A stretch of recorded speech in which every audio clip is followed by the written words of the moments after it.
wabarakatuh. Thanks again for coming. It's really a pleasure for me to give this talk for the first time. And I see many familiar faces, and I also see many, not so many, I hope inshallah will come others, many unfamiliar faces also. So I welcome every one of you.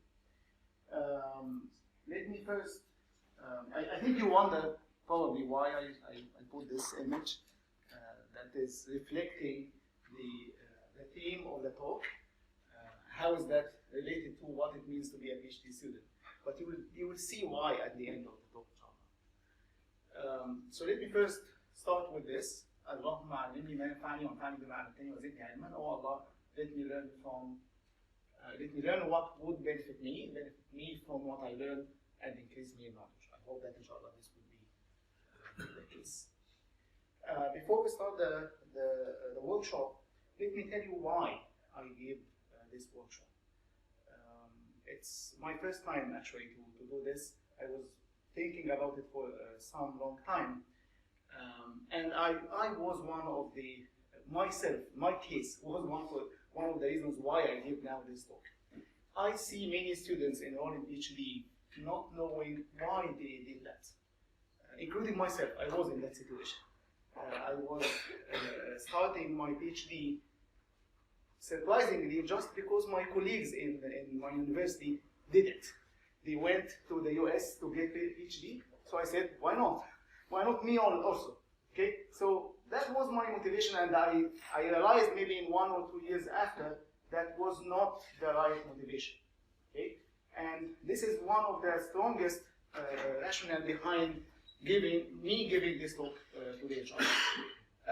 So my two goals of this talk, my two objectives of this talk or this workshop. The first one is to give you some quick advice on how the mentality of a PhD student should be. What is the mindset that the PhD student should have during his study?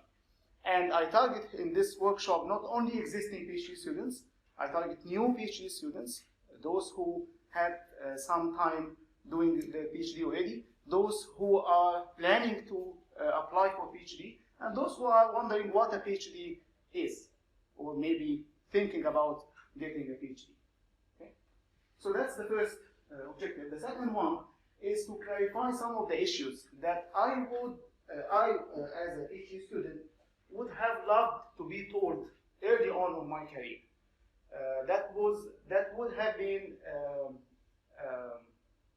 giving me a lot of opportunities and shortening my period of not knowing what exactly I should do in my PhD.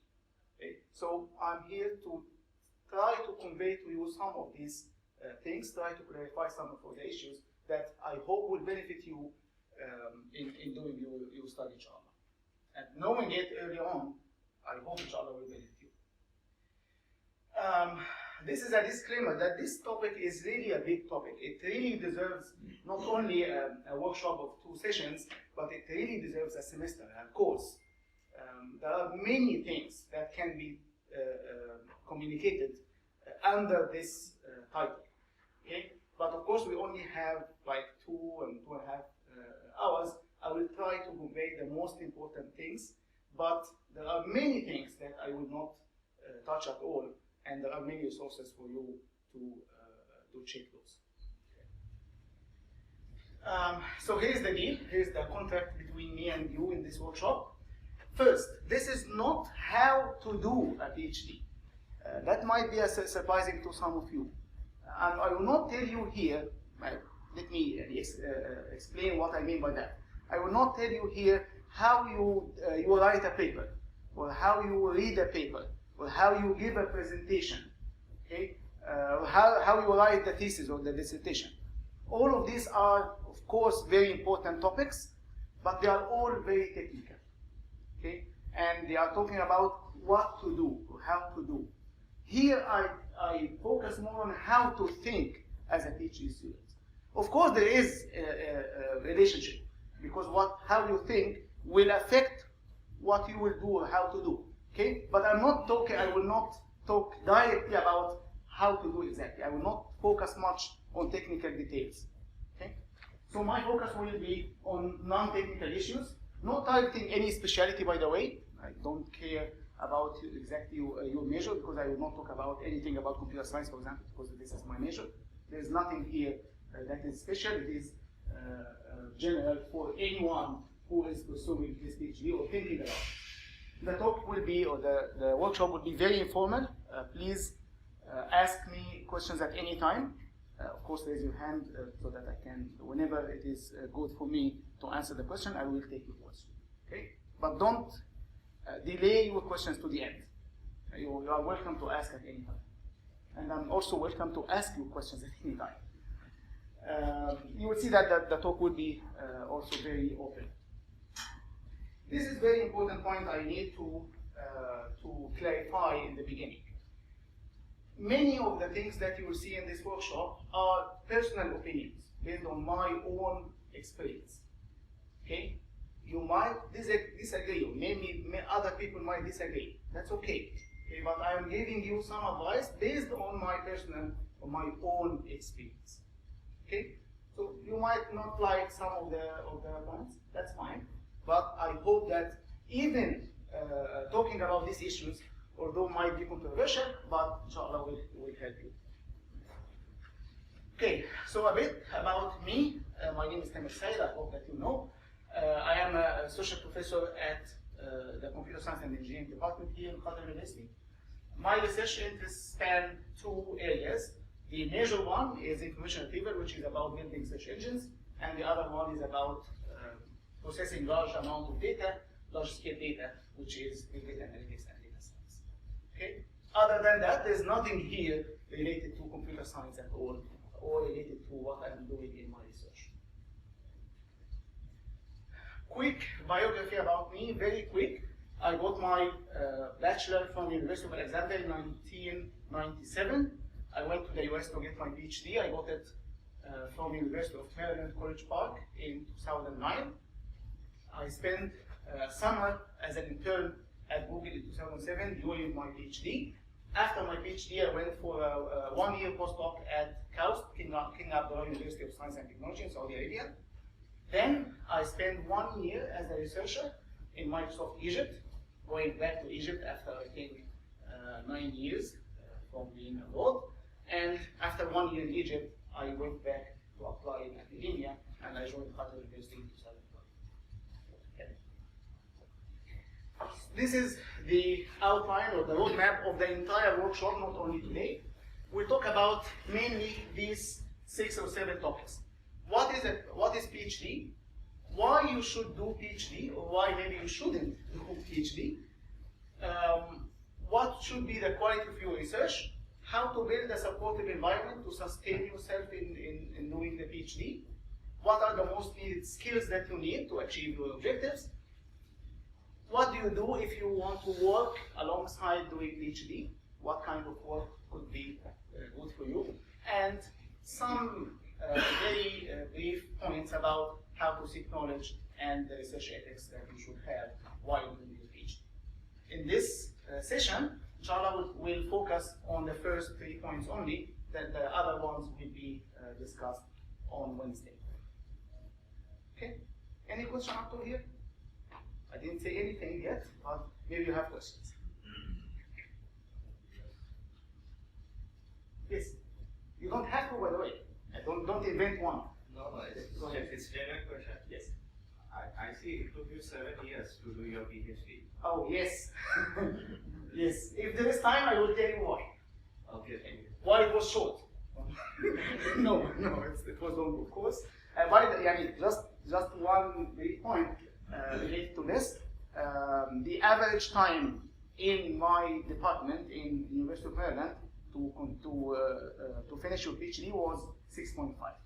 So I'm above average, but not very far. Okay. Other questions? But I won't talk about my stories here. I hope I will not. Of course, they are influencing my thoughts, but maybe we'll have another session for that. Any questions? Should we start? Okay. So the first thing, what is PhD? Of course, it is not as I saw when I was preparing the talk, not finally defended. Okay, so what is PhD? In order to talk about what is PhD, maybe many of you are familiar with master's degree already. Right? How many of you got the master's degree already? Okay, most of you. How many of you are PhD students now? Okay. And how many are planning to be PhD? Maybe you will change your mind after this talk, but at least up to this moment, you are planning to do a PhD. Raise your hand, please. Okay, that's good. Okay, so maybe you are familiar with master, which is good. So master's degree is very different from PhD. Okay. First, it is much shorter. Usually it takes 1 to 2 years, maybe 3. But the perspective of a master student should be different from the perspective of PhD student. First, in your master, you study several courses. Of course, in PhD you do probably the same. But here in masters, you don't have, in many cases, you don't have to do any research. Maybe just the class projects that you have, the course projects that you have to do. But in many universities, including even here, okay, at least in my department, there is an option, project option that you don't have to do any research in. There are other universities where you can just take your master's degree just by finishing the courses. You don't have to do any research. Okay? So the goal is to be special or to gain some experience in a particular area. Okay? And that's a big difference between master and PhD, because when we talk about PhD, we talk about research topic or research problem, not research area. Okay? Up here, you should get some experience about a research area, and you get introduced to research methodology somehow. Okay? So you just increase your knowledge in some areas by taking courses, and maybe you do some research, light research as masters, but probably there are master degrees without any research. And as I said, usually it takes 1 to 2 years. PhD is a very different story. Okay? It is much deeper study. Here you don't focus only on a research area. You focus on a research topic. You do several studies in your research topic, or your research point, or your research problem. Okay? I will use the terminology here in this talk. I'll talk about research topic. Because in your PhD, you actually work on a topic where there are multiple problems you are addressing. Okay? Usually in master there is one area, one topic, one point, okay? One problem, but in PhD it is more broad than that. So much deeper study. You conduct several studies, you address research topic or problem, you produce original research. Of course, here in PhD, you have to do research. Okay? Without research, there is nothing called PhD. Okay? So you have to conduct research. You have to come up with innovative solutions to problems. Maybe some of the problems might be existing already, or there are new problems. Okay? But you have to produce original research, which will expand the boundary or the body of knowledge in your area. Of course, you have to also, since you are doing this research, you have to publish it in reputable venues, okay, conferences and scientific journals that are related to your research topic. We'll talk about that each other later in more detail. Usually it takes 4 to 7 years, maybe more. I know personally some people who took it in 10 years, and I know also personally some people who quit after 10 years. Okay, so it might happen. That doesn't mean that you have to take 10 years. Maybe now I should ask the question again: who is planning to do PhD? Maybe after the end of the workshop. But that's the reality, and that's the average over the world. Okay, I'm not saying that this is the average here. The average, as I told you, the average in Maryland was 6.5 in my department, which is different from other departments. In computer science, is different from the others. So it changes a lot. That's why there is a big range here, 4 to 7. Europe usually it is 3 to 4, by the way, because in Europe they don't usually take courses. Okay, in US you have to take courses. The courses takes 10 years. Courses took from me 2.5 hours. hours, of course. 2.5. If it would have been 2 hours, 2.5 hours, I would get 10 PhDs or maybe more. 2.5 years to just finish my courses. Of course, you can start your research while you are taking your course, but it is really hard. So it takes some time to finish the courses, and then you go to research.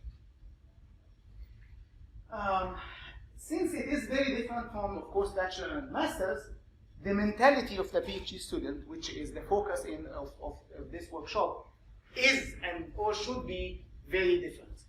Okay? So your goal here is to master your PhD topic or your PhD area, okay? To be a really expert person on this area. Okay?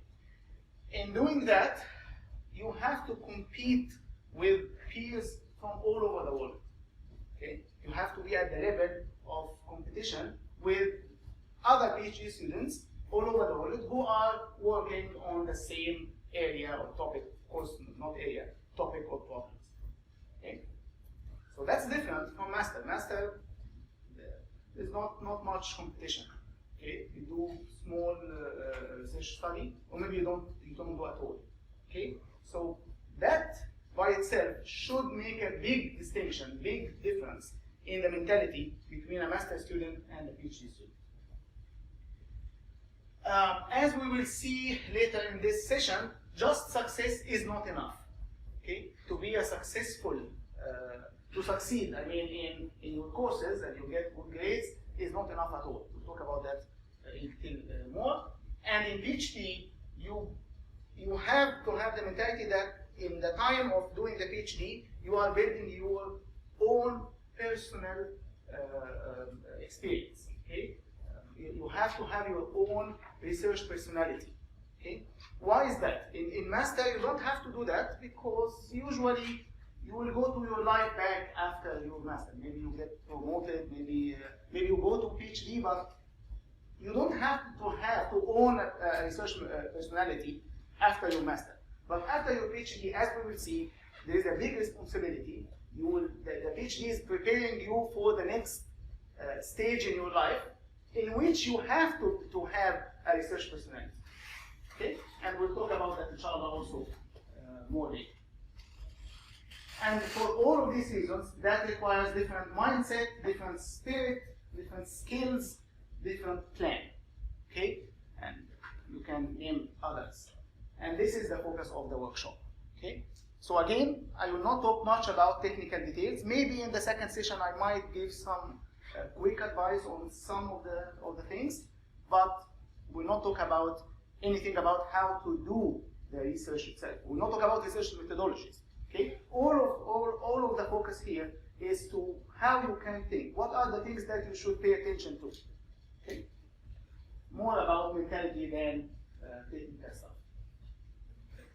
Yes? We'll talk briefly about that today. Okay? But we'll not get very deep. Okay? Because that really needs at least one lecture by itself. So every point that you might think about in how to do a PhD really needs a lot of time. Okay? So we'll try to give some quick advice. But you will see that the depth in this workshop will be different across different topics. Okay? Right. Why doing a PhD? This is a very, very important and serious question that you must ask yourself, hopefully before you do PhD. Okay? That was not my case. I asked myself this question maybe after 1 or 2 years after I started already my PhD. Maybe not too late. Okay? But it's much better to ask yourself this question before you get into the PhD. By the way, you don't have to take any notes. I will make these slides available. Of course, you are welcome to take any notes, but you don't have to. Okay, so you should ask yourself, why I'm doing so? What is my objective? What are my objectives? Why do I take this long path and spend all of these years of my life? Okay, and imagine 4 or 5 or 6 or 7, you can continue 8, 9, 10 years of your life.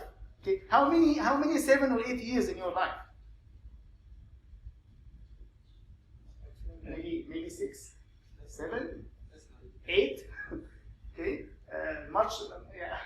I mean, this is a very big period of your life. Okay, if you take it seriously and you do a really good job in your PhD, it takes a lot of your time. Okay, it's not just like a trip that you will go on the weekend and come back, or a temporary job that you will do in an external site and you will come back maybe in a week or in a month or in a year.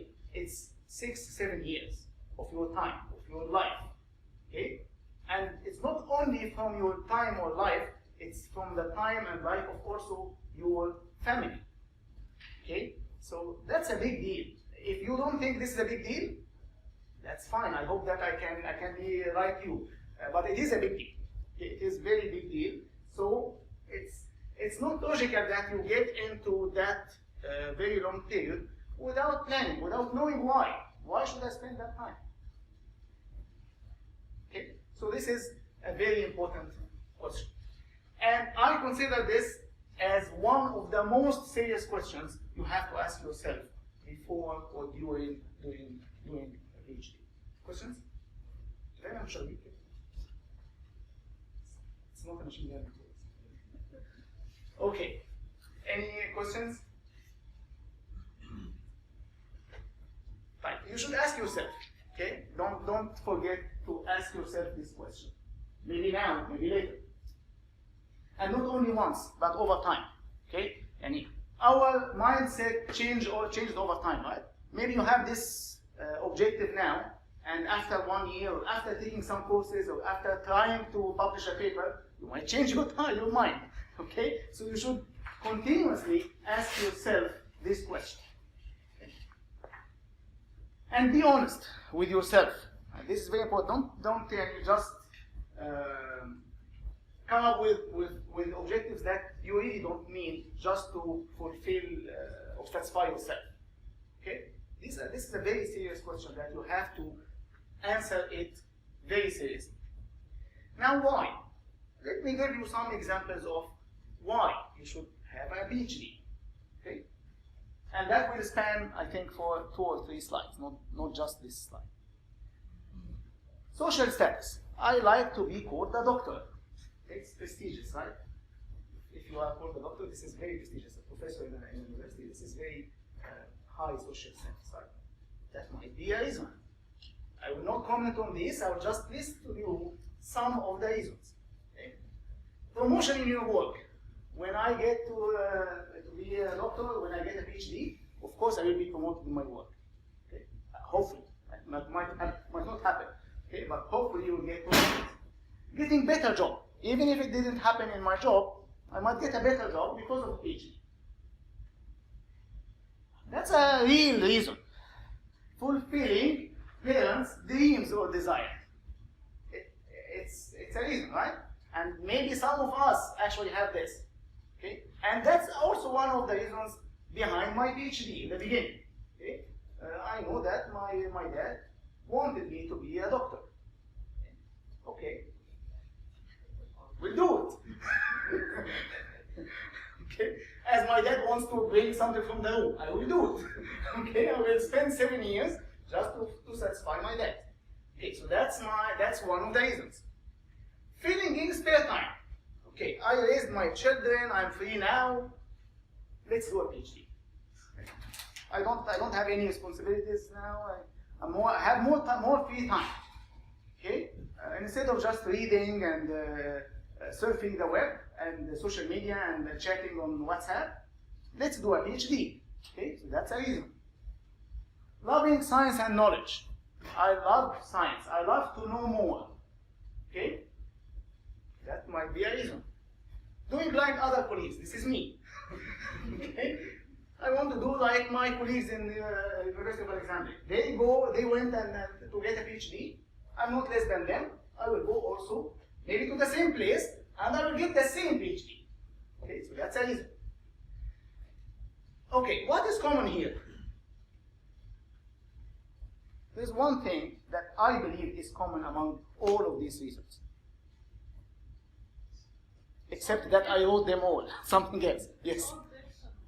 All personal. Very good. Okay. they are all personal. And let me explain that more. They are all personal benefits. Okay, so there is a benefit that I will attain having this reason. Okay, it is very personal, whether to me, to my parents, but it is personal. Okay, all of these are personal. Now, I'm not saying that this is not valid. Okay, there might be valid reasons, but I believe that this is not enough. Having a personal benefit or a personal reason why you are doing a PhD only, I think, in my opinion, and you might disagree and others might disagree, I think this is not enough. Okay? Why this is not enough? I think if you do so, there is a very high chance that you will fail at the first challenge. And you will see many obstacles and challenges in your PhD journey, for sure. If you are doing serious stuff, you will have many obstacles. Okay? If you have just very personal benefit, you would say, okay, I will enjoy my, why should I do that? I should enjoy my time. I should enjoy my life, right? I shouldn't face all of these challenges and stress and pressure. Let's stop it. I think that you will have a higher chance. You might survive. Of course, I know many people survive with this mentality. But I think there is a higher chance that you will not. Okay? At the very beginning, or maybe after one or two challenges, you say, oh, that's enough. And I tried. قدر الله ما شاء فعل. Let's enjoy our time. Let's take the family and go to Spain. instead of doing PhD. Okay? The second thing, I think also you have a higher chance that your PhD will not be of real value. Okay? You do it for your personal benefit. I believe that if you do that, you will do the benefit to get it, so that you will be satisfied that you got it. Okay? So do the minimum. Minimum, right? Not you, of course. Okay? You will do the minimum. Minimum requirements to get your PhD, and you are done. And you will celebrate finishing your PhD, maybe promoted in your work or getting better job. Okay? But your work, your PhD, I believe there is a much higher chance that it won't be of a high value. Okay? I think that the PhD should be, or your objective for doing PhD should be of much bigger scope, much bigger objective. Maybe you will have this personal, of course, everyone has personal objectives, right? I'm not saying that this is all bad. I'm not saying any of them is bad, by the way. I'm just saying that I think having them only, or having one or two of them only, is not enough. You should have, alongside those, much bigger objectives. Okay? Not only for personal benefits. The message here, try to think outside yourself. Okay? Think what you can do outside yourself. Who can be benefited from what you are doing outside yourself? Okay? You don't have to do it now, by the way. I want you to pay attention with me in the workshop. Okay? Right. Now I will give you some of, in my opinion, bigger objectives. Okay? And let's think about the community. And in the next slide, we will make it broader. Okay? But let's call what we want to benefit now the community. Now, let's say that the community is maybe our city, okay, or my relatives, or my friends, or the community that I'm living in. Okay. For the sake of my community, I would like to teach the youth in better ways. The PhD will allow me to teach, right? I will be a university professor. I will be a teacher. That's a great privilege, great access to youth. I want to contribute to their knowledge, okay? So I want to benefit the youth in better ways. I want to pass my knowledge to others. I don't just want the PhD to get promoted in the work and that's it. And what I learned, all of what I learned in long years, were just kept inside me, and of course, will decay over time, right? So after maybe a couple of years, it's like you didn't get anything from the PhD. Okay? But you can pass your knowledge to others. You contribute to better generation of people. So that's one category. Another one, You want to benefit your community from your research. Whatever the research that you did in your PhD or after. Okay? You might think, what can benefit the community that I'm living in? How can I benefit them? Okay? Maybe this will affect the topic that you will work on. Maybe this will affect the topic that you will work on after your PhD. You want to discover new knowledge so that you can also benefit the community. You want to solve current problems in innovative ways. Okay? You see that the community around you, they have some problems. You might contribute to solving these problems so that they have better lives. Solving new problems and addressing new challenges. That's another batch of objectives. Third batch, filling in a real gap in your specialty. So you look in your community, you say, okay, I am now an expert, hopefully, in my research area. Actually, you should think about that before. You should look at what are the areas in which your community is lacking. Okay? Not many people in your community is working on this area, and you believe this area is very important. Okay? Then maybe you should focus on this area. Now you can benefit, you fill in a real gap in your specialty in your community. Being an expert in your field. Present your community in international venues. Okay? Maybe you come from a community that now is a minority, or you want to contribute to the good reputation of your community. That's a good cause. You lead in an important field. That is not, I think we covered that already. So this batch is trying to say, where can I contribute in my community, and maybe I should focus on that. Okay? Because that will have higher impact. It's not just to the PhD on anything, khalas. Let's do a PhD on something that can benefit the community that I'm living in. This is a higher level objective. I want to contribute to the productivity of my community. So it's not just passing the knowledge. Now I really want the productivity of my community to be improved. So the prosperity of my community. Maybe the revival or renaissance of my community. Even if it's a big contribution, but I want to be part of this time when my community will be much better, or trying to make it much better. So the summary of all of this is to make your community better. So the previous list of objectives in the first slide were make yourself better. Okay? Make yourself better. That's not bad. Okay? All of us have personal objectives. Of course, we are doing that also for our benefit, but I claim that that's not enough. You should also think about your community. Now, when we talk about the community, you can make it more broad. Now the community can be your country. Now the community can be your nation or ummah. Okay? Now the community can be your religion or deen. Pick whatever you can contribute to. These are different levels. Your city, your community, small community, of course first yourself, your community, your country, your nation or ummah, and your deen. Okay? Think where you can fit. Think where your role can be effective. Okay? PhD is an opportunity for you, really, a great opportunity for you to contribute to others. Okay? Maybe in all of your life you were not thinking that way. You were teaching yourself.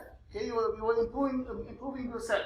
In PhD you are also improving yourself, but you should also improving the community. Now it is the turn of you to contribute back to the community. Whether the community is your family or your city or your country or your ummah or your deen. Okay? So the first takeaway message of this workshop is to make your world better, and you pick your own world. Whether it is personal, I hope not, only, community, again, country, nation, whatever. Okay, so that's the first takeaway message that I want to deliver in this workshop. Any questions?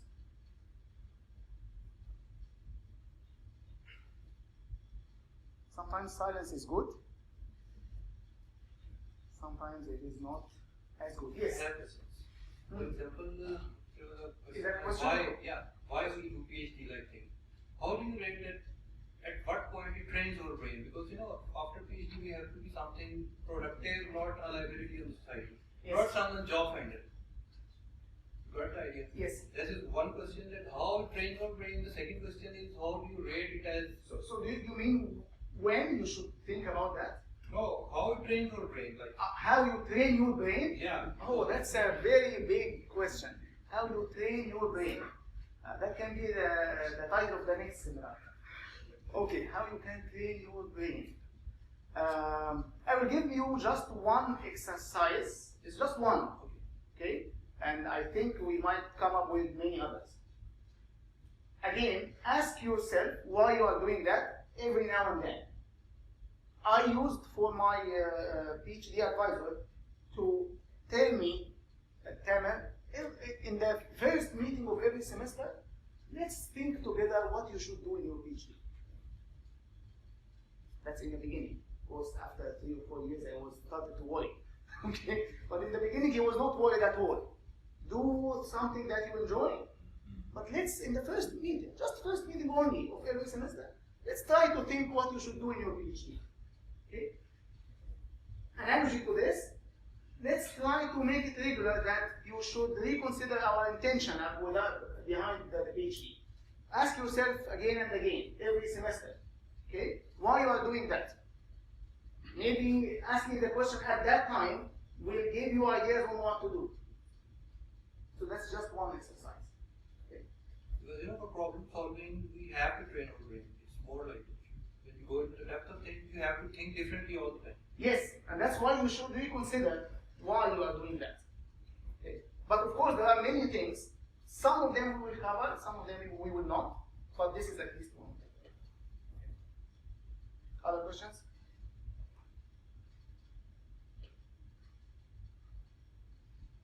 I think I will answer also this question in different ways, inshallah, today. Okay, so we are done with the why you are doing PhD. Okay, now let's. No, we didn't actually finish. I think this is probably the last, or maybe there's still one or more slides. So what I wanted here to say is that when you have bigger objectives, this will lead you to bigger outcomes. If you have a very small objective, whenever you fulfill that small objective, you are done. Okay, or you can stop. But when you have bigger objectives, that will push you a lot to get bigger outcomes, and that means that you will get a PhD of a higher impact, and that leads to a PhD of a higher value to yourself and value to others also. Okay. So the second takeaway message of this is this: having bigger objectives will lead you to have a PhD, inshallah, of a higher value. And I think we all want to have a PhD of a higher value, not just a PhD that you printed and you put it in your salon, and maybe you have a photo with besides it, or maybe in your graduation you have some photos with the families, and that's it. That's your PhD. Of course, it shouldn't be that way. It should be of real value. Okay? Hopefully, when you know that early on, that will affect how your way of thinking and how you should choose the problem or the topic that you will be working on. After some time, if you don't think about that, halas, you start on any topic that maybe your advisor will choose for you. You don't know why, but he chose something or she chose something for me. Let's do it and let's get the degree. Let's get the certificate. Put the certificate in our maybe salon and also office. Okay, so that I have 2 copies, and that's it. Okay. And as I said before, this is a very serious issue and not an easy issue at all. It has to, you have to think about it many times and requires really great thought and self-reflection. To do that, please make your intention pure. Think about your intention. Of course, you know that intention is a big deal. Okay? Intention is a big deal. So check your intention behind what you are doing. PhD is something that takes years, so you don't think at all that you will be happy if you come on the day of judgment and your PhD or all of the work that you have done in your PhD 7 or 8 or 4 or 5 years will be in vain. It's useless. It's nothing. Okay? As if you spend all of that time maybe watching the TV or sleeping. Okay? Maybe if you slept, that would be better for yourself and your family. Okay? Really, and after all of this stress and pressure, it might be of no value. So that's really a very disappointing point. Okay? So I don't think any one of you will be happy spending all of that time, and then it won't be of real value. This is very important test, and maybe that will contribute a bit to your question. If you ever find your supervisor or manager or parent pushing you more than yourself to continue your PhD, then this is a serious issue. Okay? This is a serious issue. Then I claim that there is no self-motivation, there is no motivation behind you. You are doing it for some other reason that you might not be even convinced with. Okay? That's a real test. If you find one of your friends or parent or manager or supervisor is more keen on your research than you, of course I'm talking about PhD, not master. In master, probably that happens. Okay? Supervisor is probably more keen on your work than yourself. But in your PhD, it shouldn't be that case at all. You should be keen on what you are doing much more than anybody else in the world. Not your supervisor or your manager or your friend saying انت هتخلصوا بقى انت هتخلصي بقى انت مش كده كفايه ولا ايه؟ والله يعني معلش I have to spend maybe 2 or 3 more years to finish. It's boring بس يعني I have to do it خلاص. No, it's not like that. It shouldn't be like that. It shouldn't be like that. So you must, in that case, you must reconsider your motivations and ask yourself, why I'm here? Why I'm here if other people are more keen on my research than me? Okay? And I believe that strong self-motivation is really a prerequisite for sustainability. Okay? To keep you alive, okay, in your PhD, you have to be self-motivated. External motivation will not survive, or will not be permanent. Okay? It will not be enough for you to get to the finishing line. Maybe you will have in the first 100 meter or 200 meter, you will be very good, but after that, I don't think you will be able to finish. Or even after you finish, maybe you will come at the final rank, okay? Not among the top ones. It is a big responsibility. Okay? PhD is a big responsibility. It's not just self-study and khalas. Okay? When you get it, you will be a teacher of future generations. And that's, if you think about it, and sometimes really this makes me very afraid. Okay? You have access to the brains, I'm using your word now, access to the brains of many students for really good time. That's a big privilege, but it's a very big responsibility that you will be accounted for. Okay? What you will do with these brains and in that time.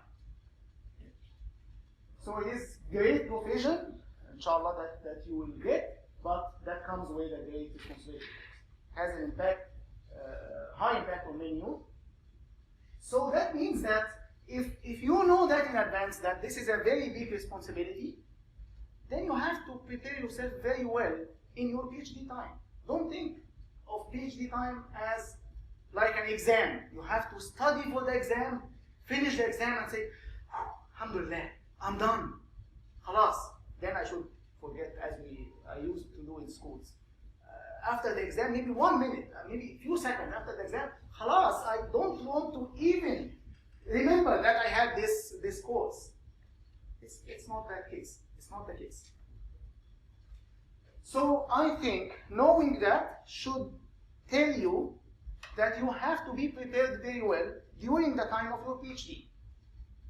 That's a preparation time. You should think of it that way.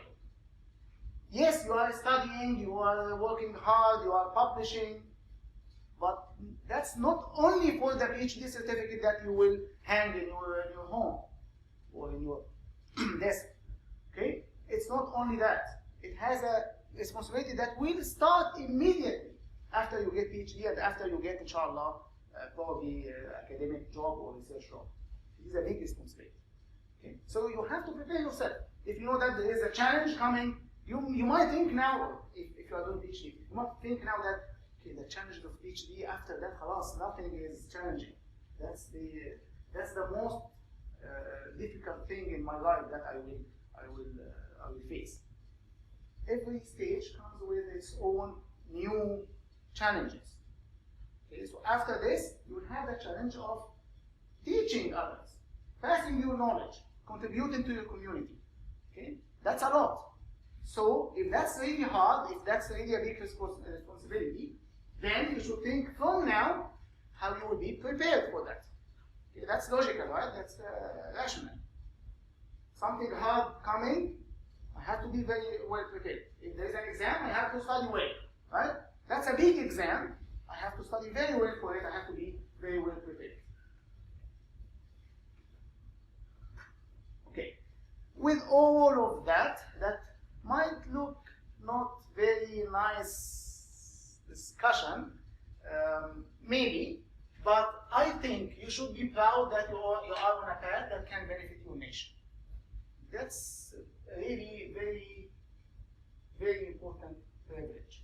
Okay? You are on a path that your nation is looking for you to contribute. Okay? If you don't think with me, okay, PhD is the highest education degree that you can get, right?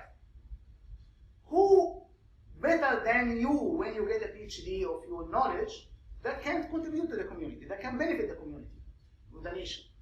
Who else? If you are among the most well-educated people in the country or in the nation, who better than you that should contribute to the nation? Then the answer seems a lot, okay, or tells you a lot. It's not, there is no.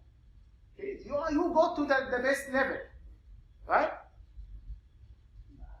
Unless you want to get another PhD, and khalas, but you have 3 PhDs. PhD in philosophy, PhD in computer science, and you will continue, but you like it. Okay, of course not. And how many people have more than 1 PhD? I think these are very rare cases. Okay, forget about the Egyptian TV series. I think there was some person, some actor in the Egyptian series saying that I have 7 PhDs or something. Okay, forget it. Huh? MashaAllah. It's just. So it's 1 PhD. 99.99999 to tomorrow, it is 1 PhD for you. Okay? Khalas. Then you should be at that rank. You know that this is prestigious, right? But with prestigious status comes very big responsibility. Okay? Then you should now be in a position where you should contribute. So your nation doesn't need your certificate, by the way. Your nation is not waiting for your certificate. عارفين بلد شهادات? Some of you maybe hear about Adil Imam saying مصر بلد شهادات. Okay? Egypt is just a country of certificates. Okay? Everyone has a certificate. So many people have certificates, but they are useless. That's what he wants to say. Because so many people have this certificate. Their value is deteriorating, right? What is the benefit of a certificate if you don't have the knowledge? If you don't have the right mentality? If you don't have the right skills? Okay, again, you will hang it on the on the wall. That's it. Okay, or you will scan it to apply for a job. That's it. But that's not what your nation is looking for. is waiting for. It's not a certificate at all. Okay? Think about how many PhDs we have in anywhere in the world. There are many, right? There are many. So one more is not a big deal. Will not make the nation much different, right? There are many PhD holders in probably all fields or many fields. Okay, so that's not what your nation is looking for. It doesn't need yet another PhD. It really needs your knowledge and contributions, not your certificate. So don't let it down. Don't let your nation, your ummah, your deen down. What is your role? That's the question that you should ask yourself. And as I said, if in your position and knowledge you can't really help your nation, who could? And maybe even if you think that your contribution to the revival or the renaissance or the improving your nation is a bit, that's enough for you on the real judgment to say, I tried, I contributed, I did that. Okay? It was not only for my personal benefit. Personal benefit after few months or few years will be zero. But what will stay for you is this. I think this is last slide on that topic. Any questions? So we covered what is PhD very briefly, what's the difference between master and PhD, and then we talked about why you should, or maybe you shouldn't, do a PhD. Okay? You should think about this question. Questions?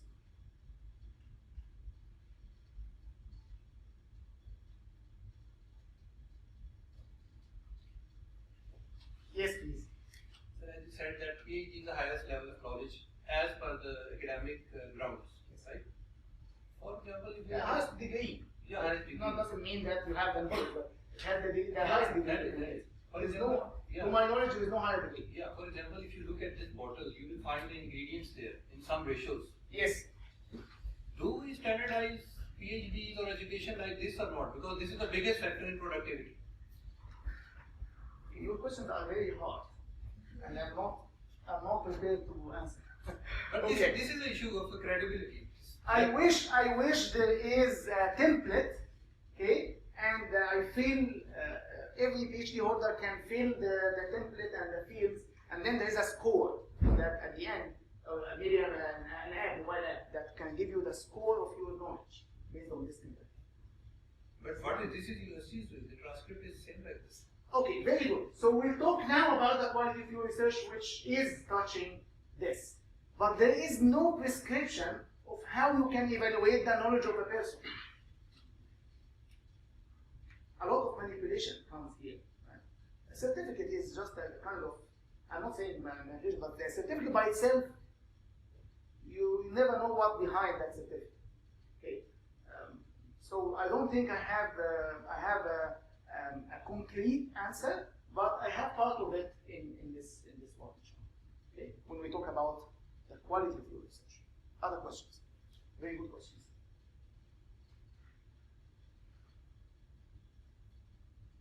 Did you change your mind now and you'll find a better job? Don't spend your time on a PhD. No, of course, I'm really, really happy to see that many of you, if not already delved into PhD or started PhD, they are keen to know about PhD and they are keen to do a PhD. This is really good for our community, because that means that you want to be a scientist, alim, and the word alim is a lot, right? Is a lot. Even thinking about the idea and getting the courage to do it, knowing that it is really a long trip and there are many challenges, this is by itself is really an achievement. At least making me satisfied that there are people who are keen to know how they should do a good PhD job. I hope that I didn't push you away yet. Right, should we continue?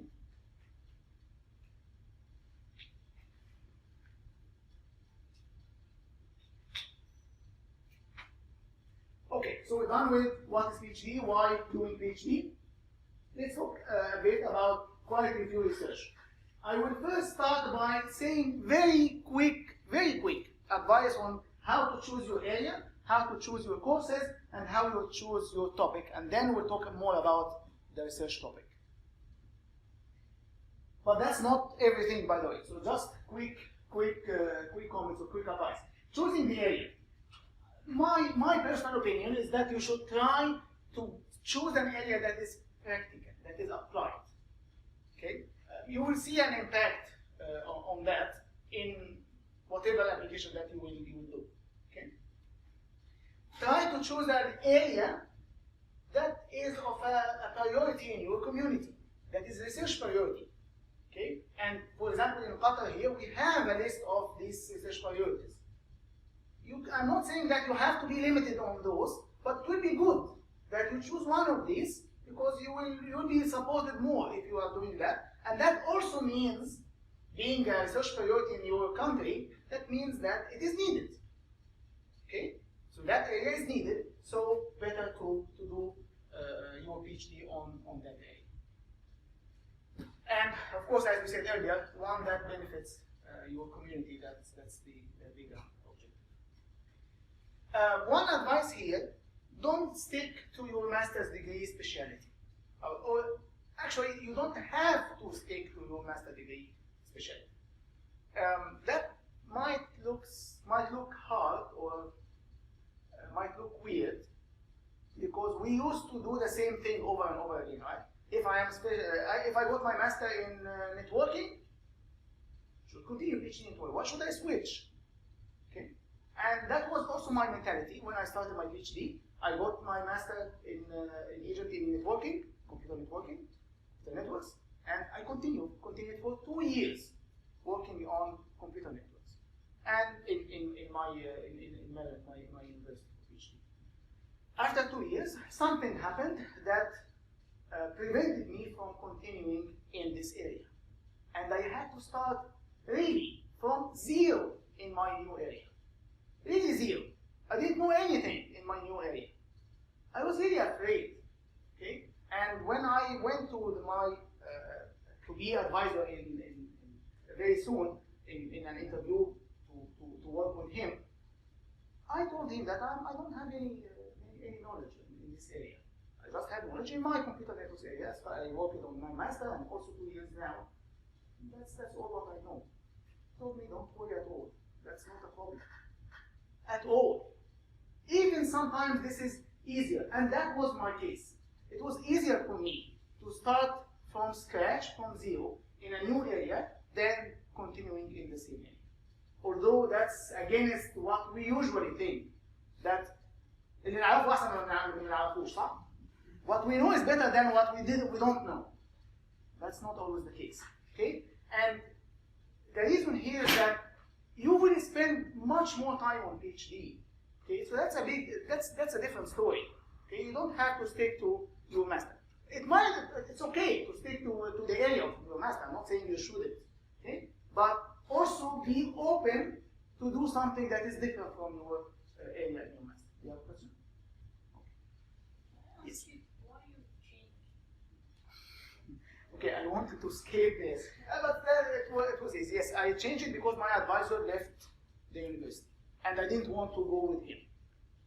So I had to switch. I tried to stay in the area, but I was not.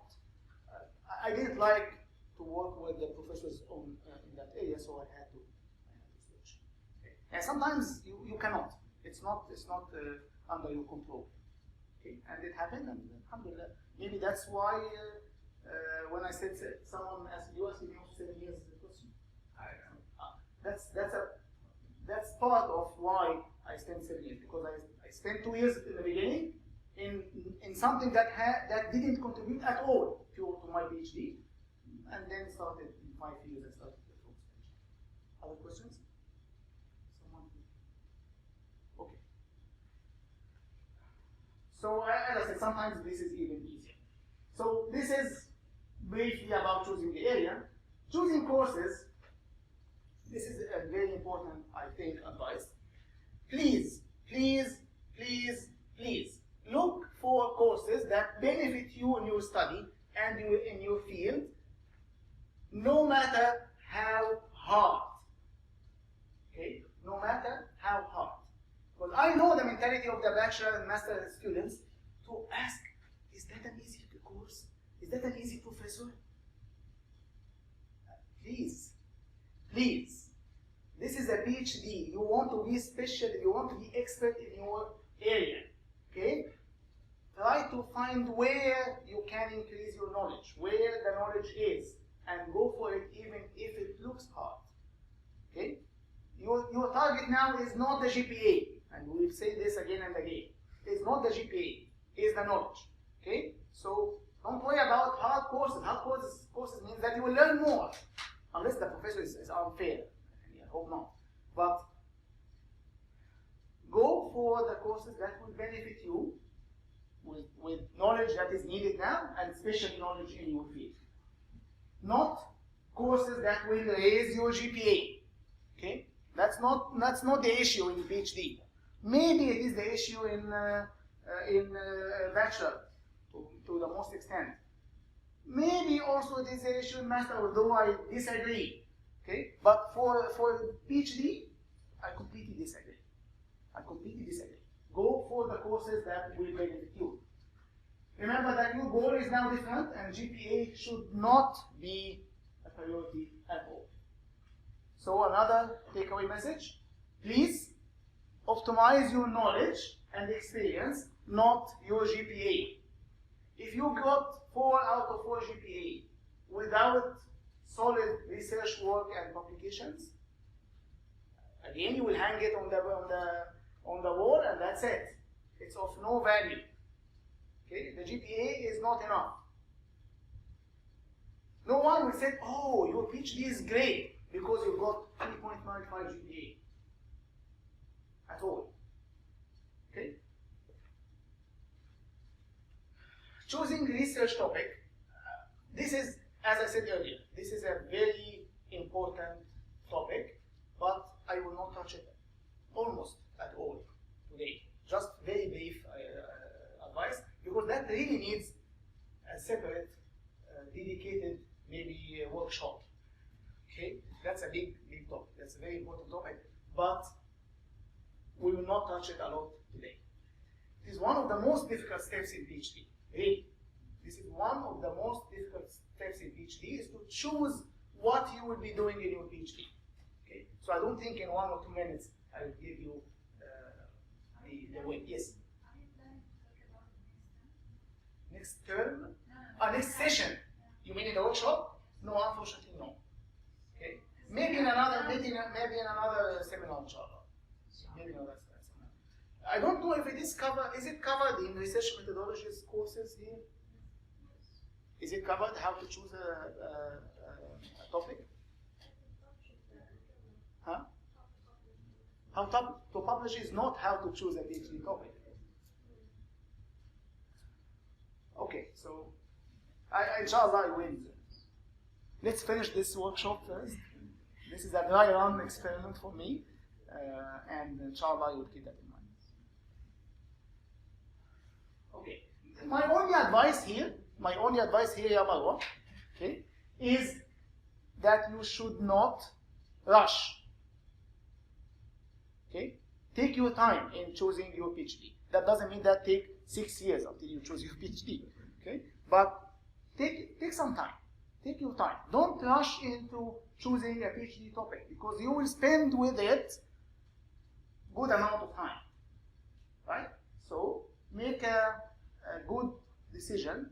Okay, not fast decision. Explore multiple areas, multiple topics. Okay, before you actually choose what you want to do.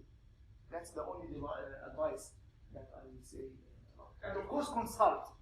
And you don't think only with yourself. Consult, of course, your supervisor, your colleagues, your friends, other professors in the department. Take your time to choose the topic. And this is another advice.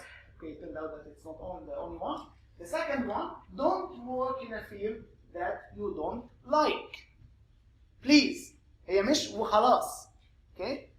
Let's do a PhD وخلاص. Any topic وخلاص. Okay? It's not. Okay? It's not.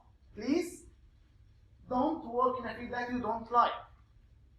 You spend time. And how come that it will take you years to do something that you don't like?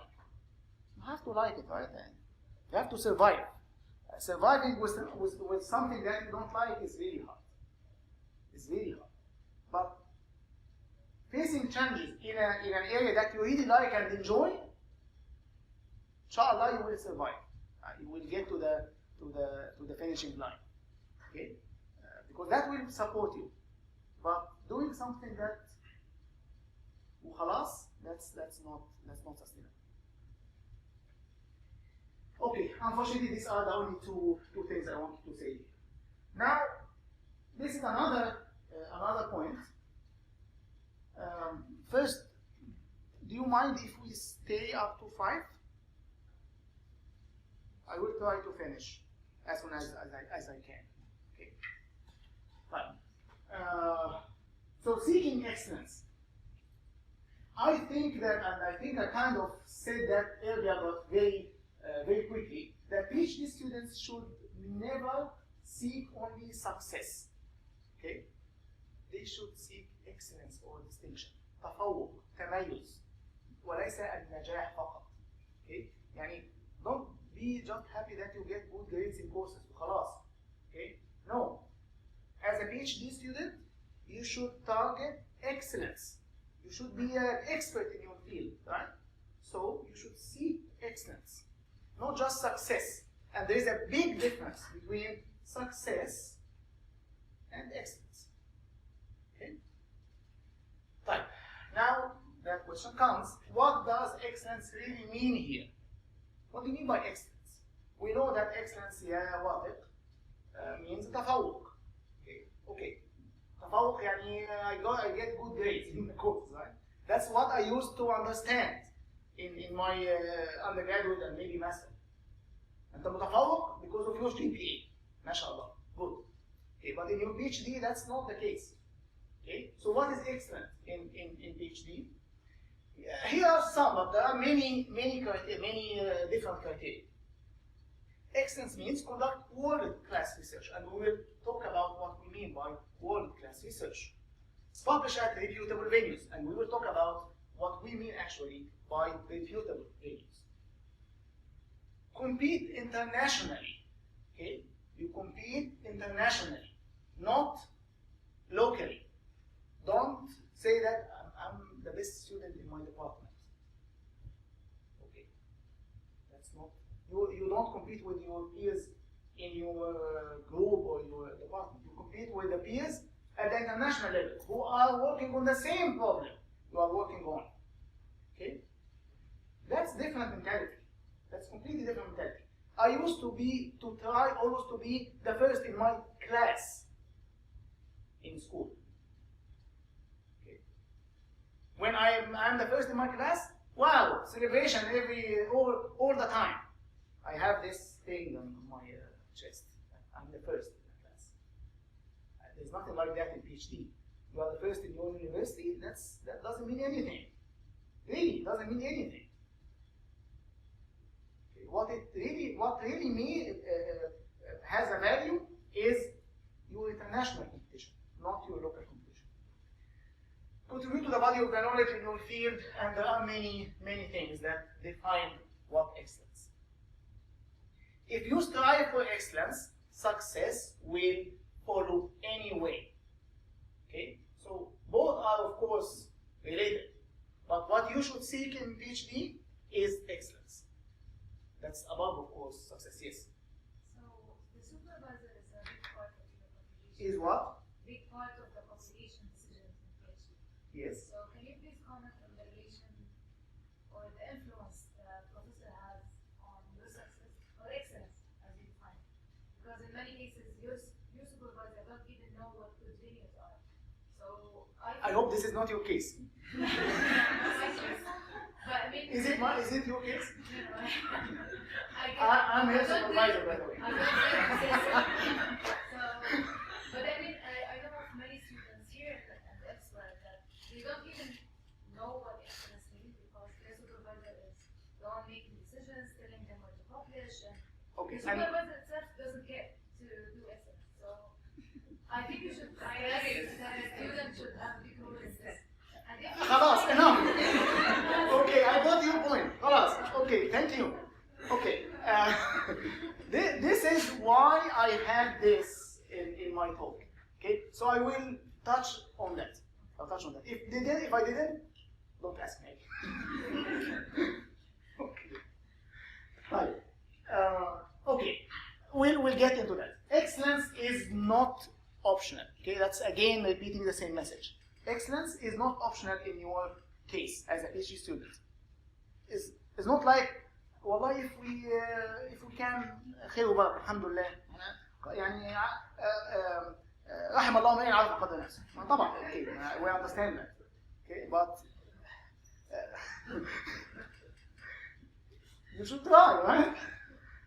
مين قالك ان قدر نفسك هو small? Who said that? Who said that?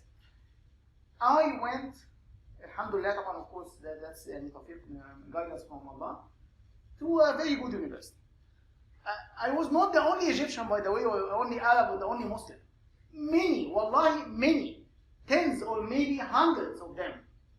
They are coming from the same environment, like us, like maybe in Egypt or in other countries, and they compete internationally and they excel. Same persons, by the way, same persons. So you are not less than them anywhere. You should not belittle your capabilities. You can compete internationally. You can be the best. You can publish at reputable venues. We will say what we mean by that. Okay? You can be much better. Don't only think that this is what we can. This is what we can. No, this is not what you can. This is what you think you can, and you should change this mentality. God loves if one of you does a job to master it. God loves those who perfect their work. God has prescribed perfection in everything. It's not just for PhD, by the way, but for PhD is more needed. Okay? For PhD is more needed. So, the message, excellence is not optional. Excellence is not optional. Of course, in the context of what? Of doing PhD. Questions? Now, what do we mean by reputable venues? We hear about prestigious venues, reputable venues.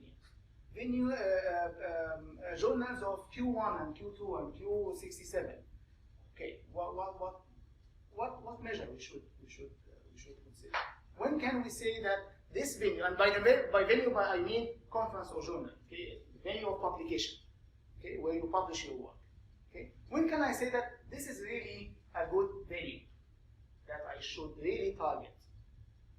There are many opinions. Here is what I think should be. Conferences and journals. So the reputable venues are conferences and journals in which the world-class researchers in your field attend and publish. Okay?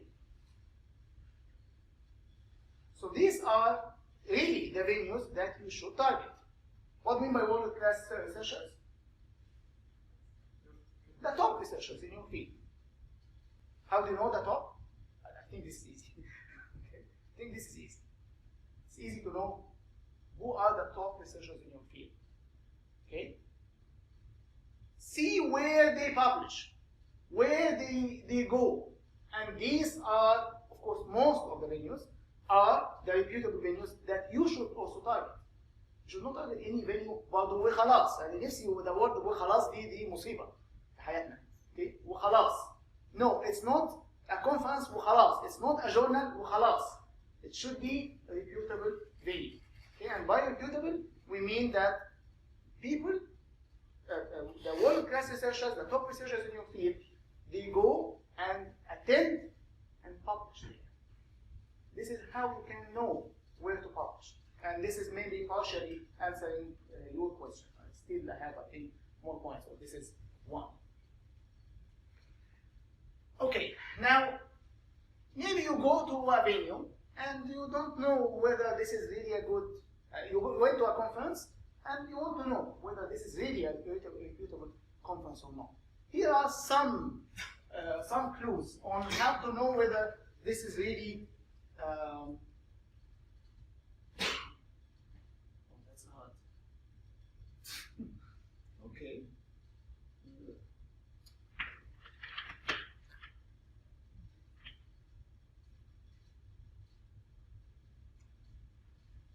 Okay. When you go to the conference and you found that there is a large body of international attendees, what do you mean by international attendees? Those who paid to travel to attend the conference. If there is so many people like that, so many people who actually paid money to come and go to attend this conference, this is a good conference. Okay? Don't look at the locals. Locals didn't pay anything. They just came from the next house. Okay? Look at the international attendees of the conference. Crowded parallel talks. Okay, in conferences, you see that there are, in most big conferences, there are parallel sessions. Okay, they are the researchers presenting their work because there is a lot of work to be presented. They have to do it in parallel. Okay, there are multiple lecture halls. Okay, everyone has one presenter, maybe 5 or 6 in parallel. If you found that every one of these is really crowded while they are in parallel, that means something. That means that these people are going to increase their knowledge by attending the conference. They want to be there. Okay, that's a very good sign. Low acceptance ratio. What does that mean? When you submit your work, so many people submitting their work also to the same conference. Okay, let's say that 100 papers were submitted. How many of them were accepted? 99. Is that a good conference? 98. Okay, 50, 60. Usually, the good conferences, 15, 20, 22, 23% acceptance ratio. Why is that? Because they are selective. They are the level of the research is really high. They don't accept anything, وخلاص. Okay? They really accept good work. Okay? So that's another sign of being a reputable venue. So that's, in my opinion, of course, many people might disagree with me, might have different criteria. That's my opinion. And this is what I think is the real measure. It's not the citations or Q1, Q2 ranking, because many things that can really influence this. But you go to, the real test is who go there and how many go there. Okay? And of course the level of research papers that are presented and accepted. And that's how or where you should build your reputation, of course, by being in these conferences. Or of course journals don't have this. That's why you should also not only publish in journals, you should go and present your work in conferences. Okay? That's how you get experience from others. Okay, now this is a very serious, important issue. The value of your certificate or degree. Oh, okay, still have a question? About the previous slide. Okay. So this is if you attend the Quickly, because I want to finish also the other if you stuff. attend the conference, how would you know good places to publish and before you even go to the conference? Okay, that's a good question. That's what I said here. Okay, I mean, at least you will have an idea from where those people publish. The good people, most probably, with very high probability, they publish in good places, right? So this is where you should. Okay, the value of your certificate. This is a very important one. Many of us, I think, and And many of my even own students come to me saying that they hear a lot this question or this sentence. Your PhD certificate from this university, whatever the university is useless. This university, the ranking of this university is not, you cannot compare this university, this level with others. يعني PhD خلاص هتبقى PhD وخلاص بقى خلاص يعني certificate get it from this university or other خلاص. And this is puzzling. This is really puzzling. Because you might think, okay, I will spend all of these years, my university has not very high ranking, it's not very well known, like maybe universities in the US or in Europe, right? And this is true, right? This is true in many cases, that we are not known, or many universities in our area are not known like the other universities.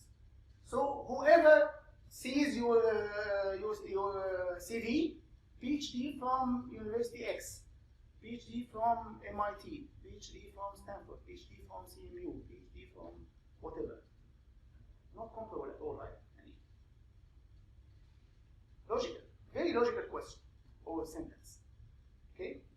You need to understand how to survive with this.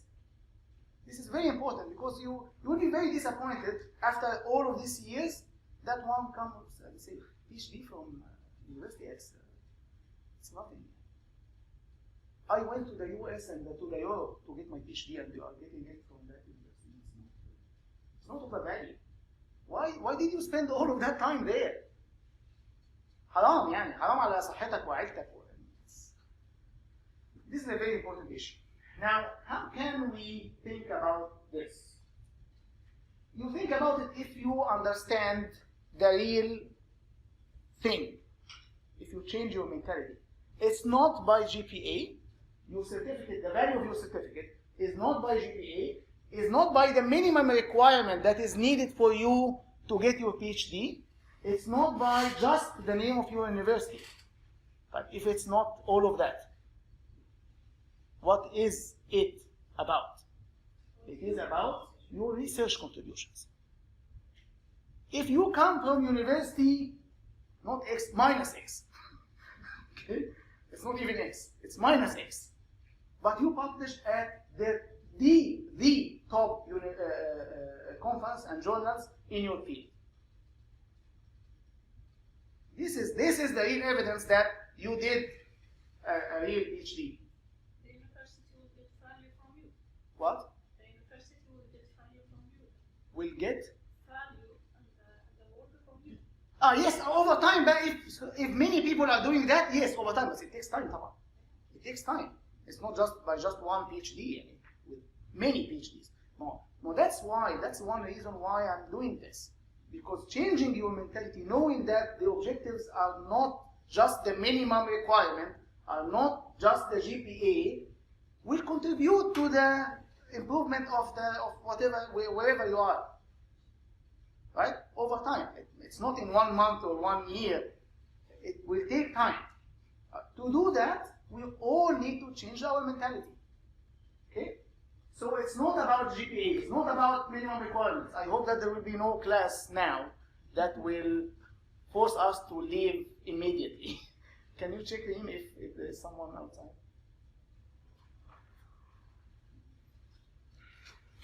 That doesn't mean that I have your own time, but inshallah I will try to finish very soon.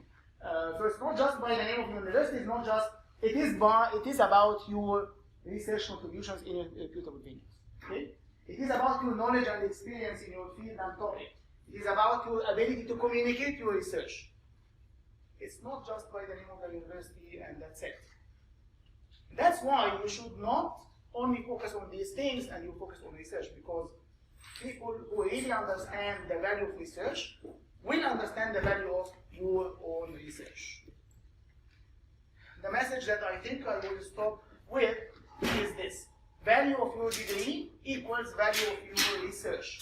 Not the value of your GPA, not the value of the minimum requirement that you need. It is the value of your research. Okay, I'll have to stop at that time. Inshallah, I'll continue on Wednesday.